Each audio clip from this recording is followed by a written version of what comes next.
Okay, so are you a freshman or a sophomore in college now? I'm a freshman at Tulsa Community College. Okay, how's that been going so far? It's going really good. I love it. I love that it's a small community, so I have about 10 to 15 people in my class with anatomy, public speaking, and history. So I love it. It's great. Okay. Well, with what, like, just overall what you're doing, so you're just being an advocate, just overall, not even for the Demand Project, but even for those who are victims or even survivors of sexual assault. Kind of tell me if you want to, if you feel comfortable to. Just kind of tell me how, your journey was within high school, especially being just like a freshman, junior year. Okay.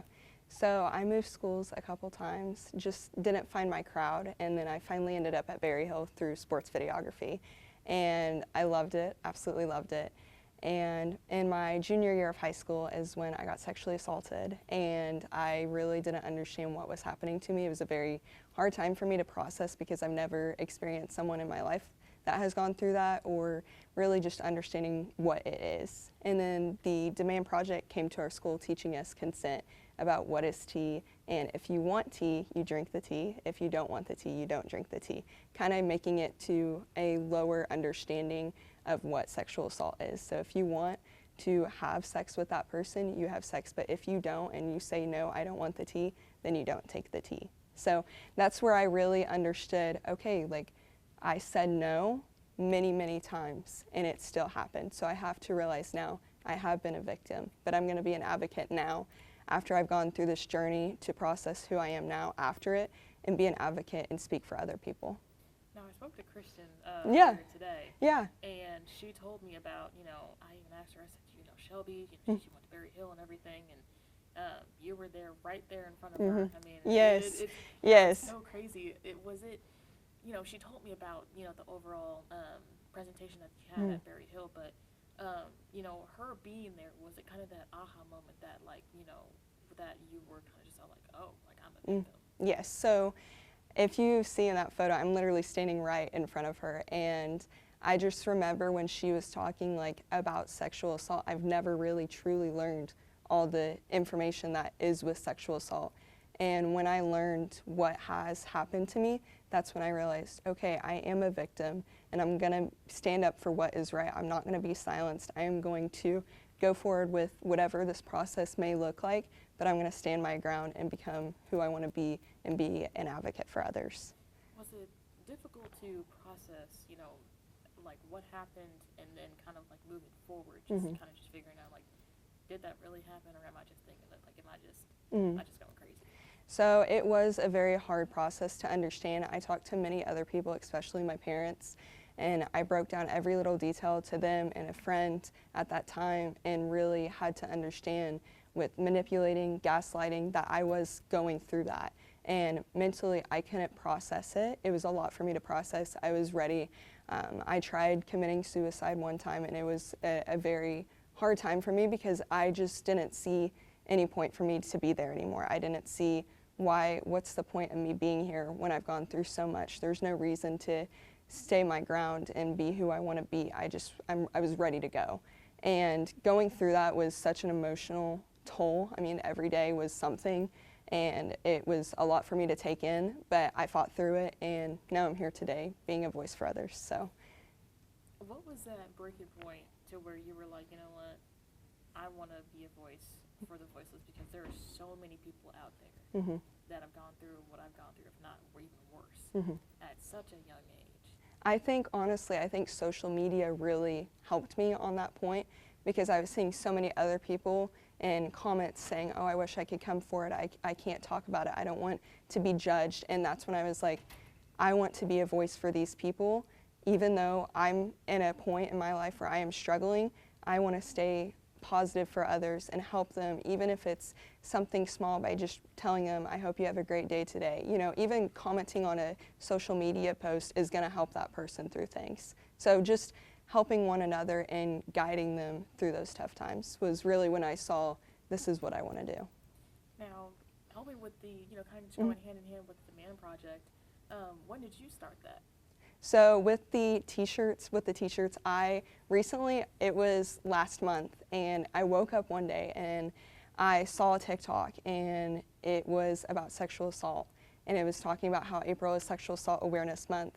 And I was like, you know what, like, this is my time to shine. This is my time to speak my story, tell others, and how to help them out. And, you know, it's one thing to be posting on social media or just to talk about it, but having a shirt that has it on there of that you do matter, and having all those words on the back that are encouraging, even for someone to be in a store and see that, to guide them through all that is such an impactful way of just through a t-shirt. And even bracelets too, just having that as well, so. Now, even, I mean, the t-shirts too, with the sweatshirts Yeah. type and stuff, I looked at the whole, Yeah. the website that you Yeah. sent me and everything. But you've also been putting up just stickers on just random stop sign poles. Yes. Just random, you know, just random poles like out Mhm. in the community and everything.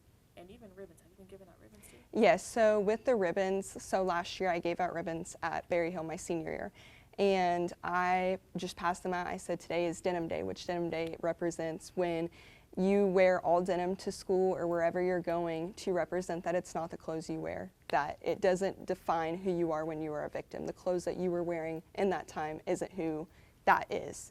It is strictly the sexual assault that is happening to you. It's not what you wear. And I was like, you know what, a ribbon represents a lot, and we had passed out over 45 ribbons, which in a small school, it might not seem a lot, but in Berry Hill, it really made an impact. And even people came up to me and they're like, because I did a social media post with everyone that had a ribbon, and I passed out so many more ribbons where people came up to me and they're like, I have gone through this, I don't want to take a photo, but I want you to know how much this represents to me. And that's where, like, I just started bawling, of course, because I knew that just even a ribbon is helping someone go through that tough time. I was just about to ask you, what was that response that you got? I mean, rather it's from principal or even classmates that you've been in class before. I mean, because like you said, what happened to you happened either at Berry Hill, but while you were a junior at Berry Hill, so to be able to go back a year later for your senior year and to basically be able to, you know, kind of like express, you know, hey, this is what happened, and survivor. It was a very heavy thing, but it showed so many more people who I am, and the power that not even just me, but like a victim holds so much power to speak their truth and tell the world. I mean, it is one thing to go through it, but to stand your ground and talk through it to others, to help others out, it has so much power involved in it. And really just going back my senior year was hard because I just wanted to go online, and I didn't want to go back, but I had friends there and I had friends that supported me, and I knew that it's my senior year, I got to enjoy it as much as I can, and this was one of my highlights in my senior year, was doing denim day and passing out bows to everyone. So I was very excited for it. As far as the Demand Project, you know, being able to talk with them and everything, does it make you feel personally good to be able to be one of those key advocates I'm starting to see after speaking with Christian? Because it's rare for her to even have anyone that's been a victim or survivor to come to the Demand Project and be like, hey, I want to help others out. So it was, I mean, I recently signed up to volunteer there, and knowing that I'm going to be stepping into someone's life that's currently going through what I went through is heavy. But I know that at my age, as a 19-year-old, my emotions can tie to someone that is even my age or even older or younger, can have that like sisterhood or brotherhood type environment to make them feel like, I'm one of you, and I want you to understand, like, I could be a family member to you. Even if we're not blood related, I am here for you. And that was my biggest thing with the Demand Project, is I wanted to always help out, no matter if it's going to a school and presenting, or if it's having a hard conversation with someone my age or older or younger about sexual assault. I wanted to be there for someone. Now, did you know about the Demand Project your junior year at all? No, I never have heard the Demand Project until I was actually in student council, and I knew that they were coming to the school, but I didn't really know what it was for. And my junior year, when I saw that presentation, I was like, this is who I need to work with. One day, after I get through all my tough emotions, I will be working with them one day. And I was so excited even just to be doing this t-shirt thing with them as well. So it's a very powerful thing. I mean, I never knew who they were, but now I feel like they're family to me because they help me out so much. In what ways did the Demand Project help you other than the presentation? Did you turn to them afterwards? Yeah, so I talked to her a couple times. She was definitely like that. She has that motherly vibe, so she was very comforting. She always gave me hugs. I mean, even after the presentation was over, I went to their table and I got her contact information, and I actually still have her card, like in one of my drawers at my house. And I mean, it's something like, even if it's a business card, I reached out to her through that. I reached out to just thanking her after the presentation. And then ever since then, I feel like there's always been some sort of communication with her, just checking in. And just when I reached out to her for the t-shirts, I was like, hey, I don't know if you remember me or not, but she was like, I absolutely do remember you. So I felt very, very loved by her, and I still do to this day. With your overall just own project with the Demand Yeah, Project. yeah. You know, what's the end goal for you? You know, are you wanting to continue, you know, with what you're doing in terms of raising awareness? Because I know April is that month, but also you should just raise awareness overall, just year round. Yeah, so I really want to work with the Demand Project more all throughout the year.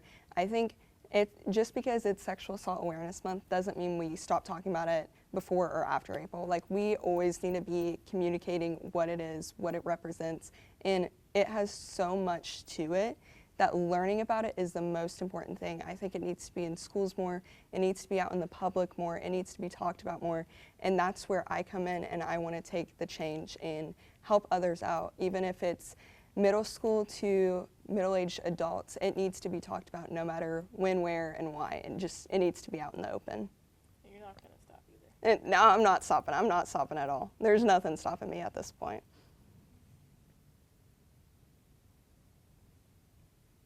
As it happened 2 years ago, and being able to be a voice for the voiceless, and being, you know, having that courage and being so brave, you know, is there something in the back of your mind that, you know, has ever given you any doubt to the point where you're just like, you know, I don't know if people are going to listen to me or hear me out, even after it happened? I think even to this day, sometimes, I mean, I recently went downtown Sand Springs, and I was by myself passing out flyers, you know, window to window, door to door, passing them out, representing, hey, like, this is what I'm doing right now.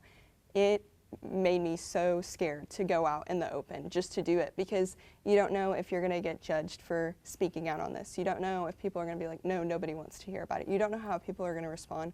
I got great results out of it. I mean, I was nervous, and I still get nervous even posting on social media or talking about it just in public to other people, but my voice can change one person's life. Seeing that flyer on a door can change a person's life. So just having that in the back of my mind, yes, I'm nervous, it's emotional. I cry sometimes too. Like, it's going to be a part of me forever, but if I speak on it and help others out, that makes me feel more confident in myself.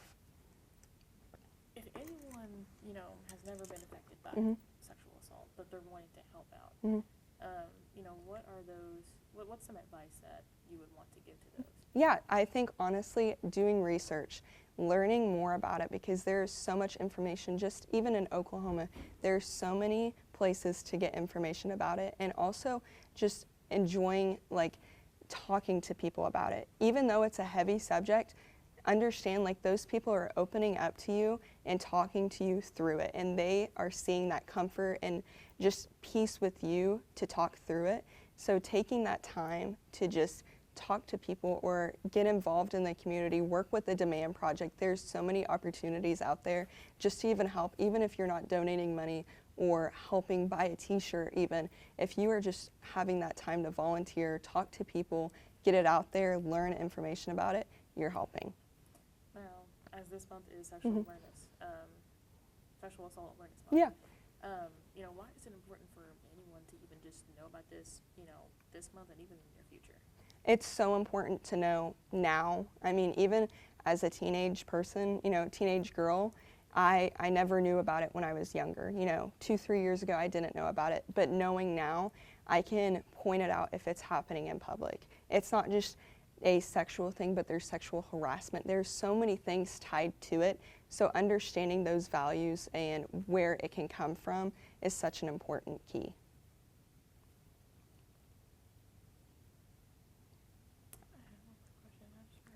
I feel like I didn't answer that one right, but it's fine. It's fine. Well, since you're at TCC, are you doing anything at TCC that way? Yeah, so I have recently been in contact with the Student Life campaigns, so at each location, West, South, North, and Metro, if I'm not forgetting any. But I have sent them the flyers. They're going to be printing them out and just have them around campus. There's a QR code on the flyer for people to donate or buy the t-shirts. So there is signs literally everywhere. I mean, even going downtown, I've been trying to get them out there more. So even at TCC or downtown Sand Springs, there is flyers everywhere to help out. Now, in terms of the proceeds, you said that 100% of it is going to be going to the Demand Project. Why did you choose, for 100%? I know that some people, could be 10%, 20%, 30%, but you're giving 100% of the Yes. proceeds. I think just because it's not about the money, it's about raising awareness. I don't care about the money doesn't matter to me. It is strictly just we are getting the word out, and that is the most important thing. People are going to be buying these shirts or the bracelets or even just donating money to help out the cause. They are helping the Demand Project. It might be $300 to $400, but that's $300 and $400 to raise awareness for sexual assault. And the money doesn't matter. It's just getting the word out and helping out anyone that's going through a tough time. What's that feeling that you get knowing that your message is pretty much just being put out there, and a lot of people are behind your back to support you? Oh, it's such a great feeling. Knowing that I have my family and friends is such a key, but seeing people share my videos on TikTok, sharing them on Instagram, it literally melts my heart because they could be following someone else and see, oh, this is something that this person posted, and then they see that information and they're like, oh, this is to me, this is to anyone that sees my content. And just knowing I have such a huge support group is truly a blessing. I know, a little tear. Man, you pretty much just covered everything. Okay, so you have a link to your t-shirts Yes. and sweatshirts. Do you have a link to your bracelets? No, so I'm driving anywhere to deliver these bracelets. I just had a purchase in Minnesota. Someone saw my TikTok in Minnesota, so I shipped them bracelets and I gave them like 10 more to pass out to their friends. So I am literally all over the place. I don't know how they saw my content all the way in Minnesota. It's been mainly Oklahoma folks seeing it, but it is such a blessing to know, even sharing it and delivering it to people in town or shipping it to Missouri or Minnesota is such a great feeling. Yes, so I literally, I have this bag I'll take to church tonight, and people are just buying them from me to the Demand Project. So Yes. You've been going just all around Oklahoma. Oh yeah. I love it though. I love it. It's great. Wow. So you've been going to schools, churches, cafes, Yeah. So I have dropped off flyers at churches, restaurants, boutiques, and I tell them, I'm like, hey, if someone is interested in this bracelet, my phone number's on the poster, just text me and I can get that bracelet to that person literally today or tomorrow, whatever works, I'll be able to get it to them. Would you be okay with us sharing your contact information? Oh yeah, absolutely. Okay. Well, yeah. What's your contact information? So my phone number is 918-900-4695, and then my email is mccaffrey.shelby.gmail.com, and then all my social medias are Shelby McCaffrey as well. And are those the social media links and email that anyone can reach out to you? Oh, whether it's absolutely. A t-shirt, Absolutely. sweatshirt, bracelet, or even Yeah. just Even if they want to talk, I'm here. I love when people reach out and just want to have a conversation on it because it makes me feel loved, and I want them to feel loved as well, having that conversation. So my DMs are always open for talking to people to help them out, and I'm always just a phone number away. So. Have you ever had anyone reach out to you? Just kind of Yes. tell their story to you? Yes, I've had 2 or 3 people reach out. They've kind of asked me if this is sexual assault or not, and I kind of guide them in that way to help them through that time what to do if they have been sexually assaulted, who to reach out to, and if they ever need a support team, I send them to the Demand Project. I love that. Okay, girl. Yeah, you pretty much covered it all. Awesome. Is there anything else you'd like to share with the I audience? don't think so. I think I hit all the notes, hopefully.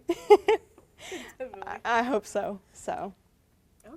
yes. Oh yeah, I'd love to see the bracelets. and Yeah. everything.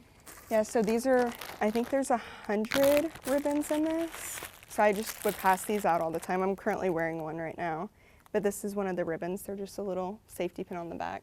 You can have one and they'll give you a couple bracelets.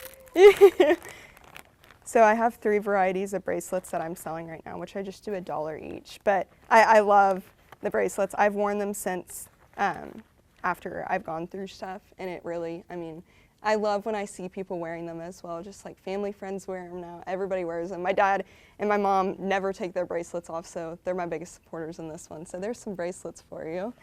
Yes, I'm a bracelet girly. I wear bracelets all the time, so having some bracelets on me always goes good. Yes, you're welcome.